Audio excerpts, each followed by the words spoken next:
Salut à tous, c'est André Gauvreau et on se retrouve directement sur Framer pour voir un petit peu comment fonctionne cet aspect sticky. Je sais que c'est quelque chose, j'avais un petit peu du mal au début et des fois on ne comprend pas pourquoi ça ne fonctionne pas. La première chose à savoir, c'est qu'il faut passer son conteneur principal, donc là le desktop, sur l'overflow visible.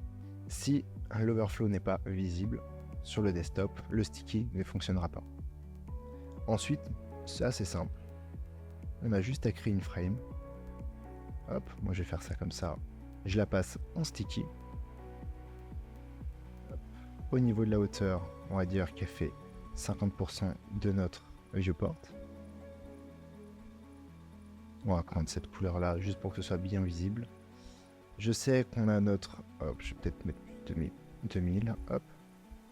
On a notre compteur principal qui fait 2000 pixels de haut.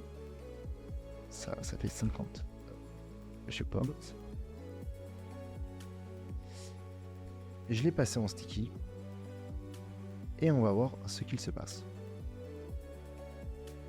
Donc là, on voit bien que je scrolle et que mon conteneur reste bloqué en haut comme un élément sticky le ferait en temps normal. Donc à partir de ce moment-là, on peut aller plus loin et on peut se dire, ok, moi je vais créer par exemple un blog avec mon conteneur principal du blog et peut-être un petit bloc qui va scroller en même temps que le blog.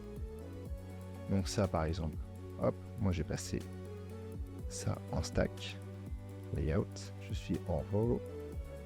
Imaginons que ce soit notre conteneur qu'on veut avoir sur notre scroll, qui reste bien sticky. Et le deuxième élément qui sera le content de notre blog.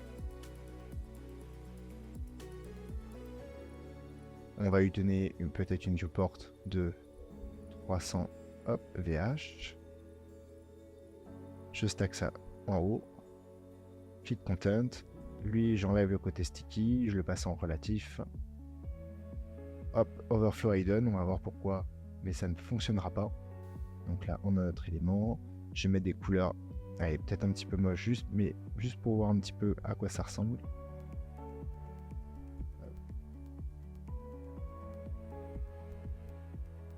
Cette frame là, on la passe en sticky. Cette frame là, elle est relative, tout va bien. Je vais mettre un petit gradient pour voir ce qu'il se passe quand on scrolle. Donc là, sur le principe, notre élément, quand on va scroller, on veut qu'il reste bloqué en haut. On va voir que ce ne sera pas le cas parce que l'élément parent est en visibility hidden. Et voilà ce qui se passe. Donc il faut toujours bien penser à passer la visibility de l'élément parent en visible, overflow visible. Et là, comme par magie, ça fonctionne. Il y a quelque chose en plus qu'il faut savoir, c'est ici on va exprimer la distance entre notre élément et le sticky element, à savoir combien de pixels va séparer vraiment le top de notre viewport avec l'élément sticky. Donc là par exemple on va dire 100 pixels. Je relance la preview et là on voit qu'il est à 100 pixels de hauteur. Voilà, c'est pas plus compliqué, c'est comme ça qu'on crée des éléments sticky. Et si tu as envie d'aller un petit peu plus loin, je t'invite à regarder cette vidéo qui te montre comment faire un scroll horizontal. C'est un effet vraiment sympathique.